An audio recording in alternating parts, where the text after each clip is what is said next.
Hello and welcome, it's me, LinkingX2, back again in game number 2 in the series between Down1 Kier and T1. Down1 Kier, on the back of Canyons' enormous Zac performance, was able to secure the first win. But before we get right into this draft, I want you to check out my socials and all that good shit down in the description below. Yeah, Twitter, Twitch, all that good stuff, yeah, down below as I mentioned. And while you're also down there, don't forget to hit me up with a like and subscribe for more content like this.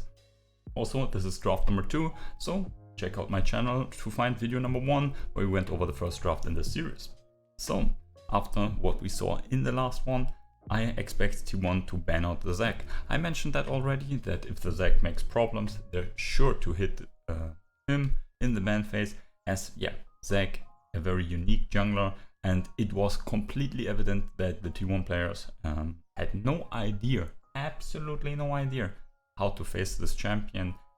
In the laning phase it was not really a major problem, but later in the skirmishes and face-offs in the jungle, complete disaster, running into everything, and Zac just coming like a nuclear missile from the side.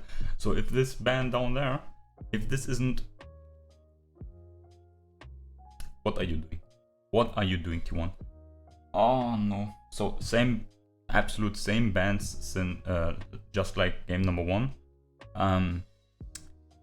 This can be fine in some cases, but if there was a champion that was total problem, why not ban it? Why not ban it? Now they pick Viego again, and not to disrespect Oner, I think he's an amazing player. I mean, I think that's self-evident after everything we saw from him. His Viego was completely invisible. Yes, his ganks failed, but the locations where he had to gank were also his own, right? He wasn't forced to gank top. He could match gank, counter gank top, but he often was the initiator for the top ganks. And while Jayce needs some pressure, he doesn't need to get ganks 24/7. There's a Ryze in the mid lane that could have been snowballed more. The bot lane situation, oh man, Umayushi and Carrier struggling a bit there, which is uncommon. But here, Lucian Gwen, same picks, Ryze Jayce, same picks. So, I mean, the thing is, I'm not saying T1's comp was bad. It had some weaknesses, right? And more short range, and in a knife fight, right? Short range comp versus short range comp, it's a bit harder to play. If they got a lead, it's not impossible with a range from Jayce, but they were clearly lacking a bit. Here, I'm quite surprised. Down1 Kier might have something else planned, because they lock in Lucian, Gwen and Aphelios. I have not mentioned it now, until now, because it's again the same picks. We saw the same 6 picks so far and the same 6 bans. It's completely the same, And Down1 Kier also banning the Kog'Maw. This next ban will be the Ezreal, and T1 banned the Wukong and Leona. Now we have got to see, are they going to ban the Zac as well? Because the thing is, they are banning the Wukong and Leona for the same reason Zac is so oppressive. Similar reasons. Zac obviously very unique with his E, but what is E? Yeah. Great. So, what his E does always engage, right? And Wukong engage and Leona engage as well. These are the 3 things, these 3 champions are very, very relevant in their in form of engage, right? Zac with his E, very hard to maneuver against. Wukong with his invisibility and his double Cyclone ultimate. And Leona, I mean, she has so much CC, so much engage. It's really hard to stop that as well. Also with her ultimate non-committal range engage. Quite nice. And why is this relevant? T1's comp again. We look at these champions, and if we expect the same champions to come in here in the second phase with the Kalista and Gragas. Not really a fan of Kalista at the moment. I think the meta is not really well suited for her. I think her numbers aren't great enough to deal with all these other shorter range fighters. So Lucian will like nearly always beat her. especially considering that Lucian has more gold and experience than her. And then champions like Aphelios outrange her and outscale her. So yeah, that's... I mean, it's not super troublesome because, well, outscaling has always been a factor for Kalista. But yeah, now more than ever. So here, looking in the Jinx, I like that more, getting more range to their comp, more scaling as well, and also more wave clear, all things that were a bit more problematic. Also looking in the Braum against, yeah, Lucian, Aphelios, quite nice. Dawankia here rounding up their comp with the Nautilus Ornn. So Ornn, obviously, Ornn is my brother. Ornn is my other half. Well, at least in League of Legends, that is. So yeah, I'm really looking forward to Khan's Ornn play. I doubt he will buy the right items, and yeah, I will probably shake my head the entire time, but at least I'm happy to see some Ornn here into T1's comp. It's not perfect because T1's not really engaging into him, and Ornn is really, really good against engaged comps, because, I mean, you can't not stand his ultimate then. Also against Jayce though, that's quite good. Against good Jayce players, it's very, very hard to play, but yeah, if they misstep, you can really club them quite nicely. And the bot lane matchup here, looking in the Nautilus this time, as the Braum has been picked away. Obviously the Nautilus versus the Ryze, for example, very, very effective. And even Jinx doesn't really like him too much.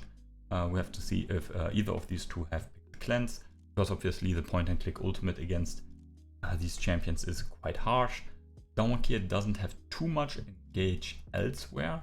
They have the Gwen in the jungle this time, so she's not really offering too much engage, and also Gwen jungle and Viego jungle.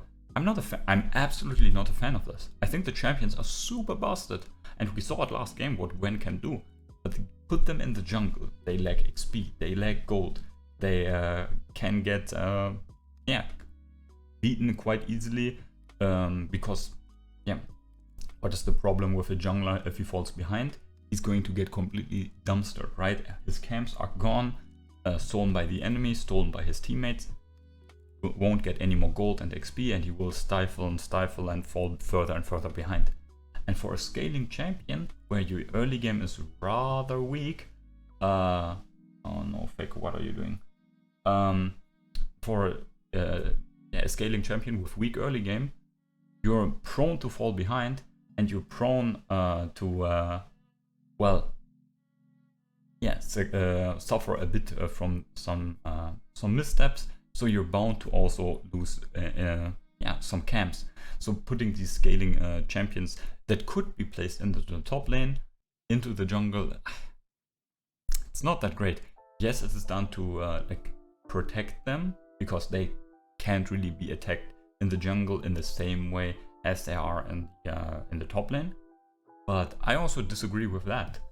We have seen in different metas that very aggressive junglers can completely shit on junglers like a Sejuani and like a Karthus, which were the scaling champions back then. So yeah, that's my overall take to this like meta of putting your top lane carries into the jungle. I mean, it's the same as if you would put I don't know, a Nasus or a Jax into the jungle, because you say, yeah, they can't be attacked in lane as hard. Yeah, but they're also suffering in the jungle. Mid lane matchup is the same, bot lane matchup. Yeah, I'm not talking about the bot lane matchup. I mean, last time Gumayusi and Carrier, while they were winning in CS, their performance, Carrier with many missteps in the lane, and later on also yeah, on the map against Zac in particular. Gumayusi, I mean, as a Kalista against Zac, no. You just want to die. So yeah, him stifling in the laning phase meant that there was nothing really he could do yeah, in any other situation. So this time, I think T1 with the Zac ban and so on have adapted at least to the problems of Dawankia, but Dawankia got some nice tools in their new comp here with the Ornn and the Nautilus. These are the two champions with the most CC in the game. And yeah, against a team comp like T1 with no real frontline to tank the CC, can be quite effective. Obviously, their champions are also a bit more situational, right? A Gwen really, especially a jungle Gwen, really needs time and gold.